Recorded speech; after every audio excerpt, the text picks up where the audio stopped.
ఇది ఎవరూ ఊహించని యుద్ధం. ప్రపంచ చరిత్రలో నిలిచిపోయే యుద్ధం.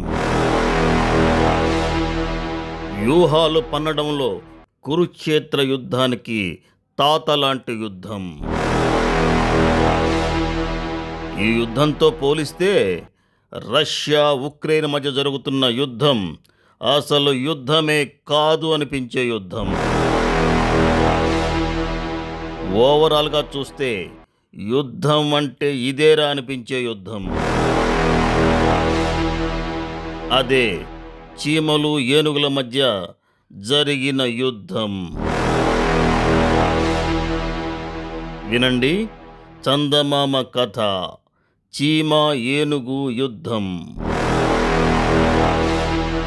అది దండకారణ్యం.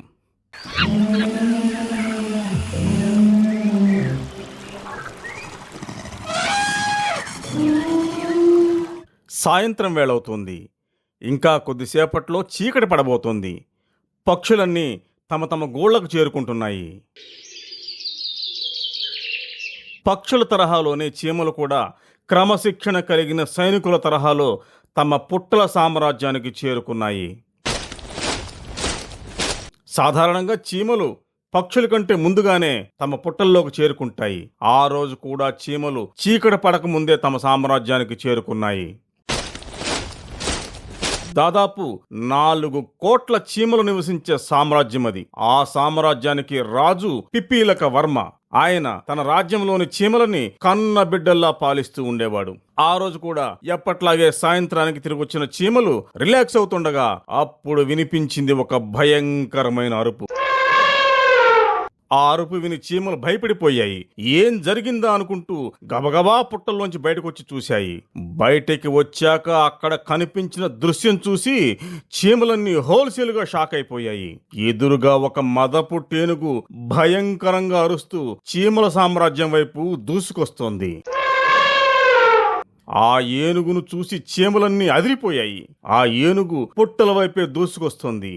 ఆ ఏనుగు కాళ్ళు పుట్టలకు తగిలాయంటే అంతే సంగతులు. ఈ ఆలోచన రాగానే చీమల ఒంటి మీద తేళ్లు జెరులు పాకినంత భయం వేసింది.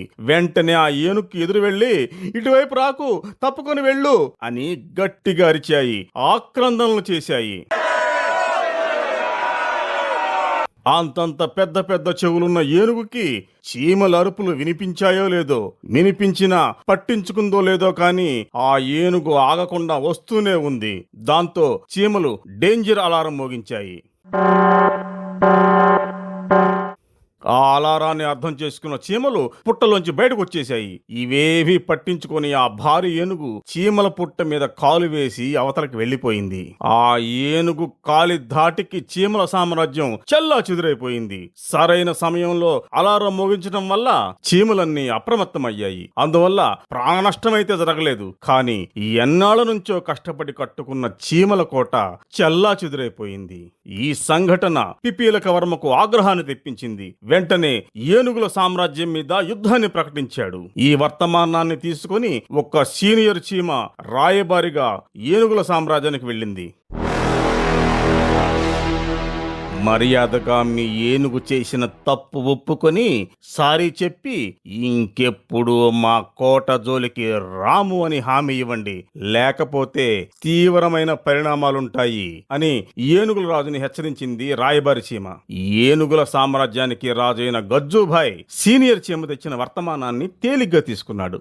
మేము సారీ చెప్పం, మీకు చేతనైంది చేసుకోండి అంటూ రాయబారి చీమని తొండంతో తన్ని తరిమేశాడు.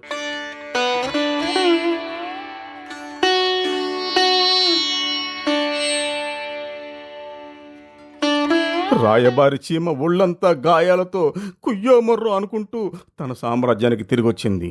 జరిగిందంతా తెలుసుకుని పిపీలక వర్మ ఆగ్రహంతో రగిలిపోయాడు. ఇక ఏనుగులతో యుద్ధం తప్పదు అని ప్రకటించాడు. యుద్ధ సన్నాహాలు ప్రారంభించేశాడు. అయితే చీమల రాజ్యంలో చాలా మంది ప్రజలకు ఏనుగులతో యుద్ధం చేయటం ఇష్టం లేదు. ఎందుకంటే భయం. అంత పెద్ద ఏనుగులను ఇంత చిన్నగా ఉండే తాము ఓడించలేమనే భయం. ఈ భయాన్నే ప్రజలంతా మూకుమ్మడిగా రాజు దగ్గరికి వెళ్లి వ్యక్తం చేశారు. అప్పుడు చీమల రాజు పిప్పీలక వర్మ తన ప్రజలను సైన్యాన్ని ఉత్సాహపరుస్తూ ప్రసంగించాడు. మై డియర్ చీమల్స్, బలం అనేది శరీరంలో ఉండదు, బుద్ధిలో ఉంటుంది. మనల్ని మనం చిన్నవాళ్ళం అనుకుంటూ భయపడితే జీవితంలో ముందుకు వెళ్ళలేం. ఎదుట ఉన్న శత్రువు ఎంత బలవంతుడైనా సరే ఉపాయంతో వ్యూహంతో విజయం సాధించవచ్చు. ఇది మన చీమల జాతి ఆత్మగౌరవానికి సంబంధించిన విషయం. ఇప్పుడు మనం వెనక్కి తగ్గామంటే ఇక మనల్ని ఏనుగులు కాదు కదా, ఈ ఎలుకలు కూడా లెక్క చేయవు. అందుచేత సాహసం చేయరా డింబక, విజయం చేకూరుతుంది అన్నాడు. చీమలన్నిటికీ ఉత్సాహం వచ్చింది. ఇప్పుడు చీమల రాజు అన్నాడు. ప్రజలందరూ ఉత్సాహంగా చప్పట్లు సరిచారు. చీమల రాజు యుద్ధ వ్యూహ రచన చేశాడు. చీమల సైన్యాన్ని 5 భాగాలుగా విభజించాడు. వాటికి 5 రకాల పేర్లు పెట్టాడు. రుద్రభేదక చీమల్లారా, మీరు ఏనుగుల పొట్టలు తొండం చెవుల్లోకి వెళ్లి గందరగోళం సృష్టించండి. కుట్రచారి చీమల్లారా, మీరు ఏనుగుల కాళ్ళు కాలివేళ్ల మధ్య చక్కలి గింతలు పెట్టి అవి తత్తరబిత్తరయ్యేలా చేయండి. బాధాదాయక చీమల్లారా, మీరు ఏనుగుల కన్రెప్పల వరకు పాక్కుంటూ వెళ్లి కసి తీరా కొట్టండి. మహారథి చీమల్లారా, మీరు ఏనుగుల కుంభస్థానం మీదకి వెళ్లి మీ కోరలతో దాడి చేయండి. రక్షణ చీమల్లారా, మన చీమ యోధులను ఎవరు వెనుక నుంచి వెన్నుపోటు పొడవకుండా చూసుకోండి. మీరు మీ ఉత్సాహాన్ని కరతాళ ధ్వనులతో వ్యక్తం చేయండి అన్నాడు. చీమ సైనికులు ఆనందంగా కరతాళ ధ్వనులు చేశారు. యుద్ధం జరిగే రోజు రానే వచ్చింది. ఒకవైపు చీమలు, మరోవైపు ఏనుగులు బారులు తీరాయి. ఇక యుద్ధం ప్రారంభమైంది.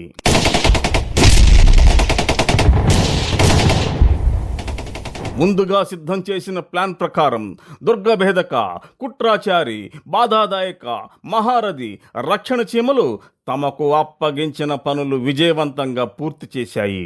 దాంతో ఏనుగులు అల్లాడిపోయాయి. ఇక తమకు ఓటమి తప్పదని అర్థం చేసుకున్న ఏనుగుల రాజు గజ్జుభాయ్ చీమల రాజు పిప్పీలక వర్మతో సంధికి వచ్చాడు. మీతో యుద్ధం చేయడం మా వల్ల కాదు అని మాకు అర్థమైంది. మా ఏనుగు చేసిన తప్పుకు సారీ చెప్తున్నాను. ఇక మనం ఫ్రెండ్స్ అన్నాడు. పిప్పీలక రాజు సంధికి ఒప్పుకున్నాడు. యుద్ధం ముగిసింది. ఆ తర్వాత ఇరు పక్షాల మధ్య రాజీ ఒప్పందం కుదిరింది. ఇక మీదట ఏనుగులు అడవిలో నడిచేటప్పుడు చీమల పుట్టల్ని గమనించి నడవాలి.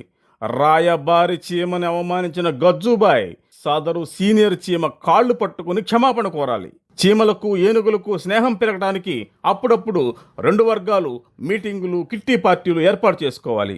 ఈ ఒప్పందానికి ఇరు పక్షాలు అంగీకారం తెలిపాయి. అప్పట్నుంచి దండకారణ్యంలో చీమలు ఏనుగుల మధ్య స్నేహం మొదలైంది. ఆ తర్వాత ఆ స్నేహం 3 మీటింగులు, 6 కిట్టి పార్టీలుగా వర్ధిల్లింది.